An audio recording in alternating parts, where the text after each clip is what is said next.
नमस्कार, news India देख रहे हैं आप और आपके साथ मैं हूं सुरभि तिवारी और वक्त हो चला है 16 आने सच का। सुप्रीम कोर्ट ने आरक्षण और प्रतियोगी परीक्षाओं में मिलने वाली छूट को लेकर के जो फैसला सुनाया है उसकी देश भर में चर्चा है। सुप्रीम कोर्ट ने यह स्पष्ट किया है कि अब एससी, एसटी, ओबीसी, ईडब्ल्यूएस उम्मीदवार मेरिट पर जनरल कैटेगरी में शामिल होंगे। जनरल श्रेणी जाति नहीं बल्कि योग्यता पर आधारित है। आरक्षण लाभ लेने को लेकर मेरिट नियम लागू नहीं होगा और एससी, एसटी, ओबीसी, ईडब्ल्यूएस को जनरल सीट का भी हक है। तो आरक्षण का फायदा लेने के बाद जनरल सीट पाने का हक नहीं मिलेगा। यानी अगर आप किसी भी तरीके से रिजर्व सीट या सर्टिफिकेट का इस्तेमाल आप करते हैं तो फिर ऐसे में आने वाले समय में आपको जनरल का लाभ नहीं मिलेगा। और अगर आपने इस चीज का फायदा उठाया है लेकिन आप मेरिट से ऊपर जाते हैं, स्कोर करते हैं, तो फिर आप उस आरक्षित में काउंट नहीं किए जाएंगे, आप ऑटोमेटिक कन्वर्ट हो जाएंगे जनरल में। यानी जो आरक्षित श्रेणी का उम्मीदवार है, प्रीलिम्स में छूट अगर मिलती है तो ये प्रीलिम्स में छूट या फिर रियायत का लाभ उठाता है और वो केवल फाइनल मेरिट में बेहतर रैंक हासिल करने के आधार पर जनरल सीट का दावा नहीं कर सकता है। यह फैसला 6 जनवरी इंडियन फॉरेस्ट सर्विस यानी आईएफएस परीक्षा से जुड़े एक पुराने विवाद पर सुनाया गया। जस्टिस जेके माहेश्वरी और जस्टिस विजय बिश्नोई की पीठ ने यूनियन ऑफ इंडिया की याचिका को स्वीकार करते हुए कर्नाटक हाईकोर्ट के फैसले को रद्द कर दिया।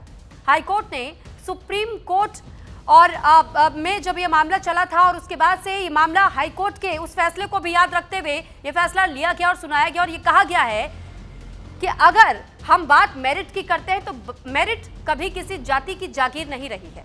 और इसी को ध्यान में रखते हुए देखिए आपको ये बात बता दें कि हाईकोर्ट ने एससी वर्ग के एक उम्मीदवार को अनारक्षित श्रेणी में नियुक्ति की अनुमति दी थी क्योंकि उसने अंतिम मेरिट सूची में सामान्य श्रेणी के उम्मीदवार से बेहतर रैंक हासिल की थी। सुप्रीम कोर्ट ने इस तर्क को अस्वीकार करते हुए कहा कि अगर किसी उम्मीदवार ने चयन प्रक्रिया के किसी भी चरण में छूट का लाभ लिया है तो वो अनरिजर्व कैटेगरी के लिए पात्र नहीं माना जा सकता। सुप्रीम कोर्ट के इस लैंडमार्क जजमेंट का दूरगामी असर पड़ेगा। भविष्य में से हजारों लाखों की तादाद में कैंडिडेट के प्रभावित होने की भी संभावना मानी जा रही है। जानकारी के अनुसार यह मामला 2013 के आईएफएस परीक्षा से जुड़ा हुआ है जो कि 2 चरणों में आयोजित की गई थी, प्री और मेंस, जिसमें इंटरव्यू भी शामिल था। उस साल प्री में सामान्य श्रेणी के लिए कट ऑफ 267 अंक का था जबकि अनुसूचित जाति के उम्मीदवारों के लिए छूट के साथ कट ऑफ 233 अंक का किया गया था। सुप्रीम कोर्ट श्रेणी के उम्मीदवार जी किरण ने 247.18 अंक के साथ छूट वाले कट ऑफ के आधार पर ही प्रीलिम्स पास किया, जबकि सामान्य श्रेणी के उम्मीदवार एंटनी मारियप्पा ने 270.68 अंकों के साथ में सामान्य कट ऑफ पर क्वालिफाई किया। हालांकि अंतिम मेरिट सूची में किरण की रैंक 19 रही जबकि एंटनी की रैंक 37 थी। कैडर आवंटन के समय कर्नाटक में केवल एक सामान्य इनसाइडर वैकेंसी थी और सुप्रीम कोर्ट की ओर से जब इस वर्डिक्ट को सुना जा रहा था तो इन बातों का ध्यान भी बहुत ज्यादा रखा गया और इसी वजह से इस इनसाइडर वैकेंसी के तहत ही एससी इनसाइडर की कोई भी सीट नहीं थी। ऐसे में यूनियन ऑफ इंडिया ने सामान्य इनसाइडर पद एंटनी को दिया और किरण को तमिलनाडु कैडर आवंटित किया। इससे असंतुष्ट होकर के किरण ने कर्नाटक हाईकोर्ट का दरवाजा खटखटाया जहां उसके पक्ष में फैसला आया। अब सुप्रीम कोर्ट ने इन दोनों फैसलों को पलटते हुए कहा, सुप्रीम कोर्ट यह कहता है कि इंदिरा साहनी केस में साफ किया गया था कि मेधावी उम्मीदवारों को योग्यता के आधार पर मौका मिलना चाहिए। अदालत के नए आदेश से इस पर फिर से अब मुहर लग चुकी है। जनरल कट ऑफ से ज्यादा अंक लाने वाले आरक्षित वर्ग के उम्मीदवार को भी सामान्य कैटेगरी में शामिल किया जा सकेगा और अगर उम्मीदवार ने परीक्षा के किसी भी स्तर पर आरक्षण का लाभ लिया है तो फिर उस पर यह नियम लागू नहीं होगा और उस सामान्य वर्ग में नहीं गिना जाएगा। आरक्षित वर्ग का उम्मीदवार अगर बिना छूट जनरल कट ऑफ पार करता है तो फिर जनरल सीट पर ही उसका चयन किया जाएगा। फैसले से मेरिट के नियमों को मजबूती मिली है और इससे जनरल उम्मीदवारों के किसी भी अधिकारों का हनन नहीं होता है। लेकिन सवाल ये कि क्या ओपन शब्द का मतलब अब वाकई ओपन है? कोई भी इस कैटेगरी में आ सकता है। SC, ST, OBC, EWS को डबल बेनिफिट जैसी बातें कोर्ट ने नकार दी है। यानी जाति नहीं, मेरिट आरक्षण का आधार होगा। यही बात सुप्रीम कोर्ट की ओर से कहा गया। तो फिलहाल देखिए, जब हम कोटा का जिक्र करते हैं, रिजर्वेशन का जिक्र करते हैं, तो आपको याद होगा कि जब राजस्थान से जो मामला सामने आया था और उसे मंडल केस के तौर पर भी लोग जानते हैं, 1992, यानी हम बात कर रहे हैं इंदिरा साहनी केस की, उसी से मिलता जुलता और ये कहा जा रहा है कि ये एक्सटेंशन जजमेंट है। अब हम आपको कुछ डिटेल्स अब ग्राफिक्स के जरिए भी दिखाते हैं और बताते हैं। देखिए, जब हम ये आरक्षण की बात करते हैं तो आरक्षण पे जरा ध्यान दीजिए। EWS को 10% तक का आरक्षण फिलहाल है, OBC के पास 27% का आरक्षण है, SC के पास 15% का आरक्षण है, ST के पास 7.5% का आरक्षण है और आरक्षण के दायरे में जो नहीं है फिलहाल वो 40.5%। यानी कुल मिलाकर कैलकुलेशन अगर आप करते हैं तो ये जो परसेंटेज आप देख रहे हैं, आरक्षण अब तक 59.5% तय है।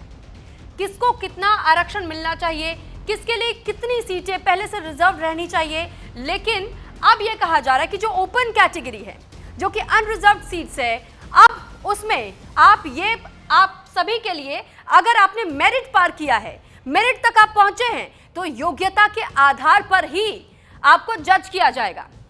लेकिन आपको इस बात का ध्यान रखना होगा कि आपने किसी भी तरीके का आरक्षण से जुड़ा हुआ कोई सर्टिफिकेट इससे पहले इस्तेमाल न किया हो, कोई भी डिटेल्स उसमें अप्लाई न की हो, और तब आपको इस बात का लाभ मिलेगा। लेकिन अगर मेरिट तक पहुंचते हैं तो ये ऑटोमेटिक स्विच हो जाएगा जनरल कैटेगरी में। कैसे, थोड़ा और डिटेल में हम इसे समझेंगे।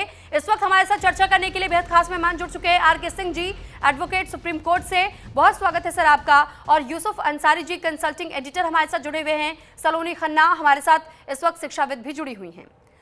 तो आप सभी का एक बार फिर से स्वागत है। और सबसे पहले मैं रुक कर रही हूं RK सिंह सर आपका। सर, सवाल हर कोई यही पूछ रहा है और ये जानना और समझना भी चाह रहा है, सर ओपन कैटेगरी, ओपन शब्द का मतलब, सर क्या वाकई अब सबके लिए ओपन हो चुका है, कोई भी जनरल कैटेगरी में आ सकता है?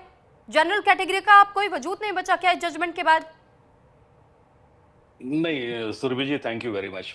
ये ऐसा नहीं है कि ओपन कैटेगरी का कोई वजूद नहीं बचा है। मैं, अगर आप मुझे थोड़ा सा वक्त देंगी तो मैं थोड़ा सा आपको पीछे लेके जाना चाहता हूँ, हल्का सा पीछे लेके जाना। तो हमें ये इस बात को समझना होगा कि जो आरक्षण से रिलेटेड मसला है, ये पॉलिटिकल से ज्यादा इमोटिव मसला है, बहुत भावनात्मक एक मसला बन चुका है। और जब हमारे संविधान निर्माता, कॉन्स्टिट्यूशनल मेकर्स इस पे बहस कर रहे थे, तो इस बात को देखा गया था कि इस बात पे बहुत लंबी बहस, तकरीर हुई थी और ये एक लंबी बहस चली थी कि इसका आधार क्या होना चाहिए, जाति होना चाहिए, मेरिट होना चाहिए या दोनों होना चाहिए। तो प्राइमा फेसाई ये माना गया कि जाति होना चाहिए, जाति ही आरक्षण का आधार होना चाहिए। और इनिशियली इसको एक टाइम फ्रेम के लिए रखा गया कि 10 साल तक हम इसको रखेंगे और उसको इवैल्यूएट करेंगे और एज एंड व्हेन चीजें आती जाएंगी हम इसको एक्सटेंड करते चले जाएंगे। 80 साल के बाद अब हम लगभग 8वें दशक में हैं अपने इंडिपेंडेंस के जी। अब 8वें दशक में सुप्रीम कोर्ट ने बहुत सारे जजमेंट्स आए हैं, टाइम टू टाइम आते रहे, हर दशक में आरक्षण को लेकर कुछ ना कुछ एक जजमेंट्स आए हैं। जो मूल जो हमारा स्टैच्यू है उसमें कुछ बदलाव हुए हैं, जिसको हम लीगल लैंग्वेज में फिलिंग द लेजिस्लेटिव गैप कहते हैं। जो ओरिजिनल लेजिस्लेशन का पार्ट नहीं था उसको जुडिशरी ने अपने जजमेंट्स के थ्रू उसको गैप को फिल किया है, जिसको हम कहते हैं करेक्टिव जजमेंट जी, करेक्टिव जस्टिस। अब हम आते हैं अपने आप को, I will pause for a moment here. जिस विषय की आप बात कर रही हैं वो राजस्थान और कर्नाटका का एक दो हालिया मसला है, जहां पे सुप्रीम कोर्ट ने बहुत एक डिसाइसिव फैसला दिया है।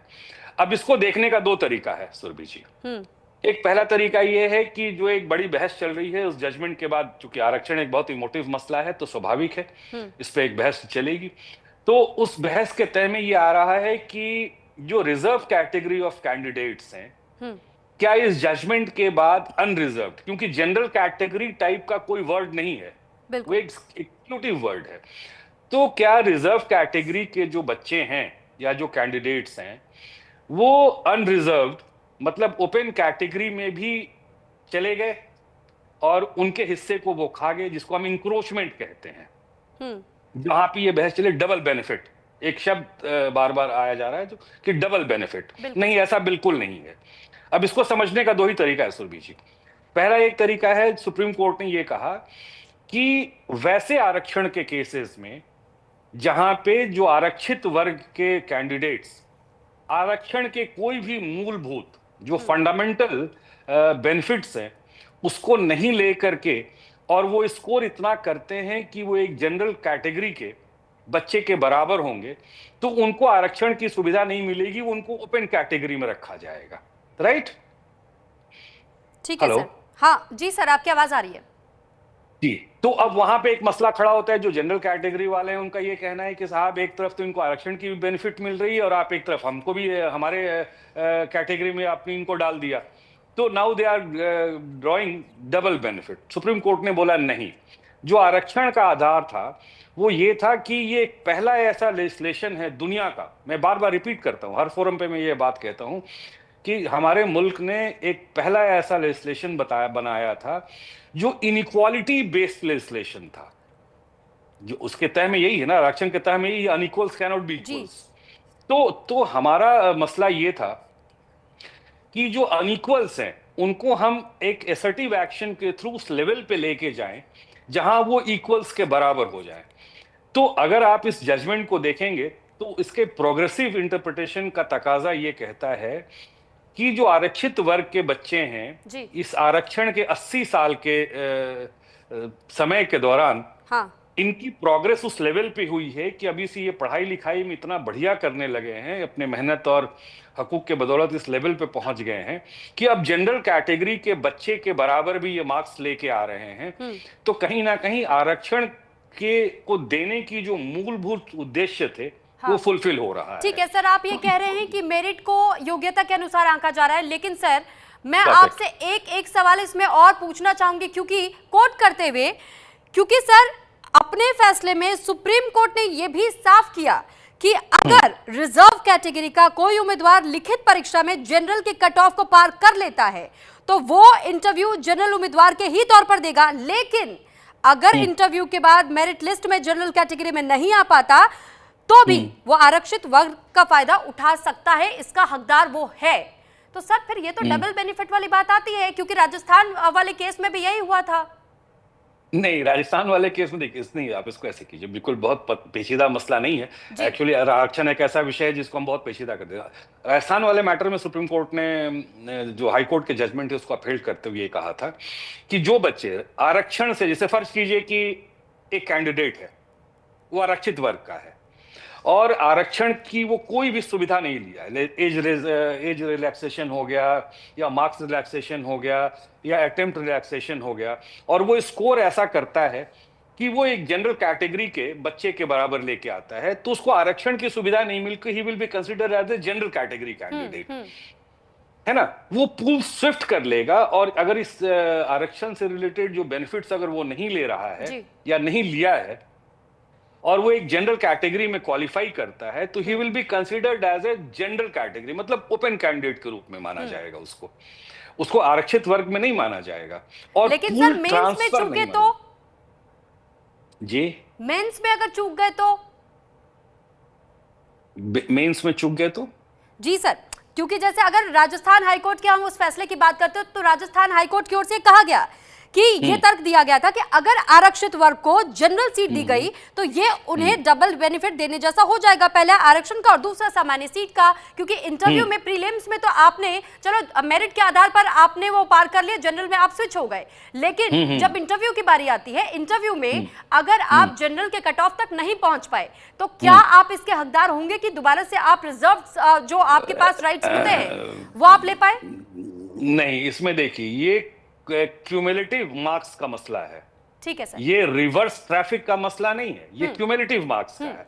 At the end of the day when sum total of your marks scored, आप उसी के हिसाब पे आपको मैट्रिक्स पे देखा जाएगा। ये मैट्रिक्स स्वैपिंग नहीं है, और इस जजमेंट को रिपीटेडली पढ़ने की आवश्यकता है। जब हम इस जजमेंट को पढ़ें तो इंदिरा स्वानी के जजमेंट को सामने जरूर रखेंगे, क्योंकि इंदिरा स्वानी का जजमेंट जो है वो आईना है।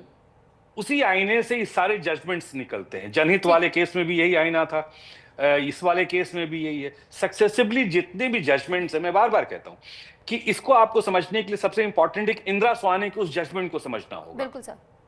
क्योंकि वो जजमेंट जो है लगभग आरक्षण को लेके कॉन्स्टिट्यूशन का रूप धारण कर चुका है। जी ठीक है सर, मैं आपके पास लौट रही हूँ। हमारे साथ यूसुफ अंसारी जी भी जुड़े हुए हैं, हमारे कंसल्टिंग एडिटर।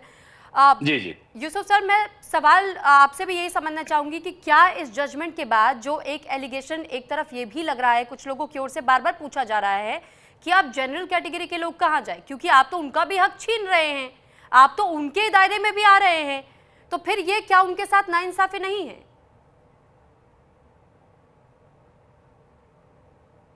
सर आपका ऑडियो म्यूट है, उसे अनम्यूट कर लीजिएगा सर।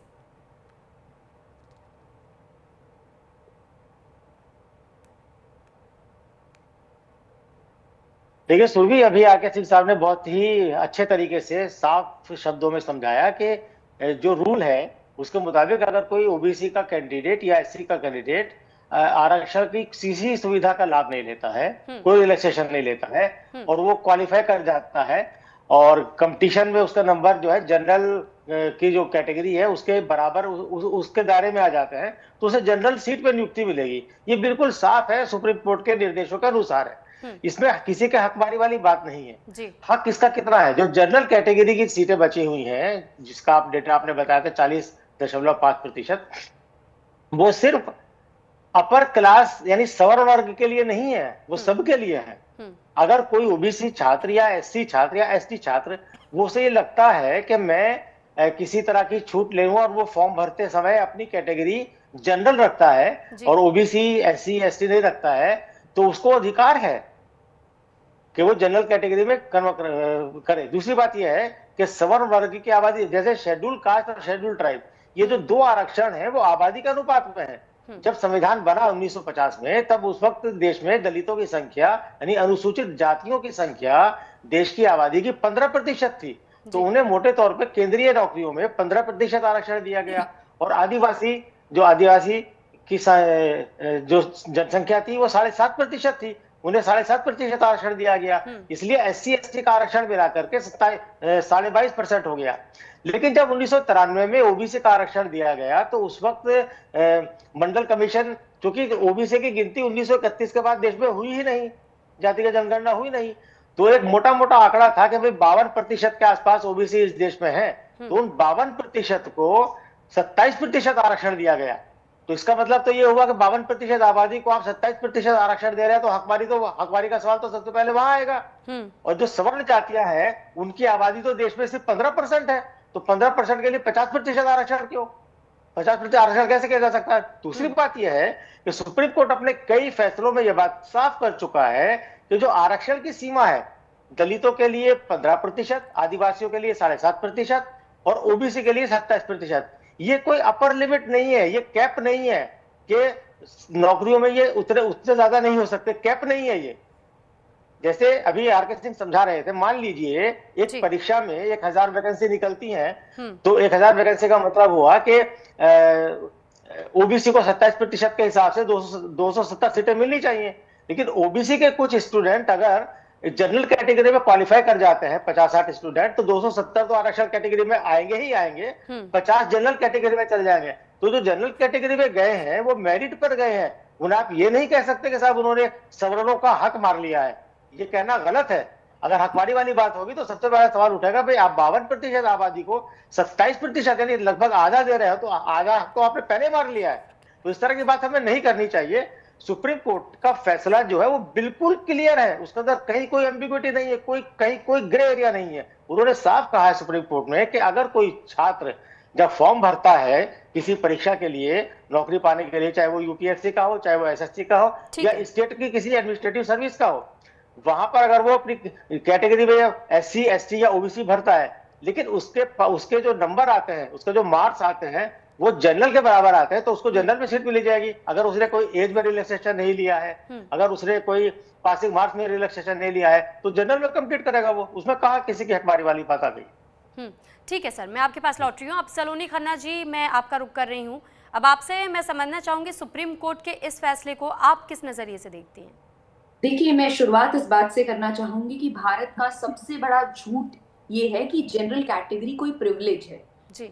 मैं यहाँ स्टूडेंट्स को रिप्रेजेंट करती हूँ, कैंडिडेट से मिलती हूँ, तो उनके जो डर हैं इस सुप्रीम कोर्ट के फैसले को लेकर, मैं उनके बारे में बात करना चाहूंगी। सबसे पहली बात तो ये कि हम सब इस बात से सहमत हैं कि मेरिट जो है वो किसी की बपौती नहीं है, वो किसी की जागीर नहीं है। अगर कोई मेरिट के बेसिस पर अपनी जाति या कैटेगरी से स्विच कर पाता है या माइग्रेट कर पाता है, तो वही आरक्षण का ऑब्जेक्टिव था असल मायने में। तो वो ऑब्जेक्टिव अचीव हो रहा है, हमें इस बात को एनकरेजिंग तरीके से देखना चाहिए। लेकिन सबसे पहली और सबसे इंपॉर्टेंट बात यह है कि जितने भी कैंडिडेट सरकारी नौकरी की तैयारी करते हैं, इस जजमेंट के बाद क्योंकि क्लैरिटी उनके बीच नहीं है, अवेयरनेस नहीं है, तो उनके मन में ये डर है, जैसा कि हमने ऑलरेडी डिस्कस किया, कि एक तरह का एंक्रोचमेंट हो रहा है। इसका सुप्रीम कोर्ट का फैसला बिल्कुल साफ है। सुप्रीम कोर्ट के फैसले में हमें कंसिस्टेंसी दिखती है कि जिस कैंडिडेट ने आरक्षण के बेनिफिट्स को अवेल नहीं किया है, वो आरक्षण के बेनिफिट्स को लेटर स्टेज पर भी अवेल नहीं कर सकता। ऐसा नहीं है कि आप कन्वीनियंटली आज प्रीलिम्स के लिए तो एससी हो जाएं और फिर इंटरव्यू के लिए आप जनरल कैटेगरी हो जाएं। तो उस कंसिस्टेंसी को एस्टैब्लिश करना बहुत जरूरी है, अदरवाइज स्टूडेंट्स के बीच में इसको लेकर बहुत कंफ्यूजन रहती है। दूसरा अहम मुद्दा जो मैं उठाना चाहूंगी आपके माध्यम से, कि हमें ये सवाल उठाने की जरूरत है कि सरकारी नौकरियां पिछले 30 साल में कितनी बढ़ी। आज भी सरकारी नौकरियां वर्कफोर्स का केवल 3 से 4% है। तो जो जनरल कैटेगरी के लोगों के बीच में ये डर है, ये डर जातिवाद या जातियों के बीच लड़ाई नहीं है, ये एक्चुअल में लड़ाई है कि केक का साइज तो उतना ही रह गया है, लेकिन क्लेम करने वाले लोग बढ़ गए हैं। तो हमें उस पर ध्यान देना चाहिए कि हम नौकरियां बढ़ाने के लिए क्या काम कर रहे हैं। और तीसरी बात जो मैं आपके समक्ष रखना चाहूंगी वो ये रखना चाहूंगी कि मान लीजिए अगले 5 साल में हमें ऐसा दिखता है कि बहुत सारे रिजर्व कैटेगरी के कैंडिडेट्स अनरिजर्व कैटेगरी में क्लेम्स ला रहे हैं, तो ये एक लिटमस टेस्ट होना चाहिए कि रिजर्वेशन वर्क कर रहा है और हमें शायद नई पॉलिसी या ट्रांजिशन की जरूरत है। इसे हम उस एनकरेजिंग तरीके से भी देख सकते हैं, क्योंकि कभी भी रिजर्वेशन का बोझ हमेशा के लिए ढोने के लिए तो कहा ही नहीं गया था। आइडिया यही था कॉन्स्टिट्यूशन मेकर्स का भी, या जब ये रिजर्वेशन को लाया गया कि ये माइग्रेशन पॉसिबल हो पाए। तो अगर हमें उस तरह की क्वालिटी दिख रही है सरकारी नौकरियों में, हमें उस बारे में भी सोचना चाहिए। और ये भी एक कंसर्न है कि मान लीजिए कैंडिडेट ने यूपीएससी के लिए तो जनरल कैटेगरी में अप्लाई किया, लेकिन जब वो डॉक्टर बनने वाले थे या जब उन्हें आईआईएम जाना था या आईआईटी जाना था, तब वो एससी कैटेगरी में थे। तो मुझे लगता है इन सारी चीजों पर चर्चाएं होना बहुत जरूरी है, क्योंकि आज युवा के बीच में इसको लेकर एक आक्रोश है, युवा के बीच में इसको लेकर एक डाउट है, जिसको एड्रेस करना जरूरी है, वरना ये एक कॉन्फ्लिक्ट की तरह काम कर सकता है। और मुझे नहीं लगता कि हमें इसे जातिवाद का इशू बनाना चाहिए। आइडिया वही है कि जो भी मेरिट अवेल कर पाए और कंसिस्टेंटली इंटीग्रिटी से कर पाए। ये नहीं कि जब रेस शुरू हुई तो आपने कहा कि मुझे क्रच पे चलना है और फिर रेस के अंत तक पहुंचे तो आपने क्रच फेंक दिया और बोला कि अब मुझे उसकी जरूरत नहीं है। तो ऐसा नहीं किया जा सकता। जैसे हम देखते हैं कि पीडब्ल्यूडी कैंडिडेट्स हैं, उनके साथ भी ऐसा नहीं है कि आज वो पीडब्ल्यूडी थे और 10 साल बाद कुछ अवेल करने गए तो नहीं हुए।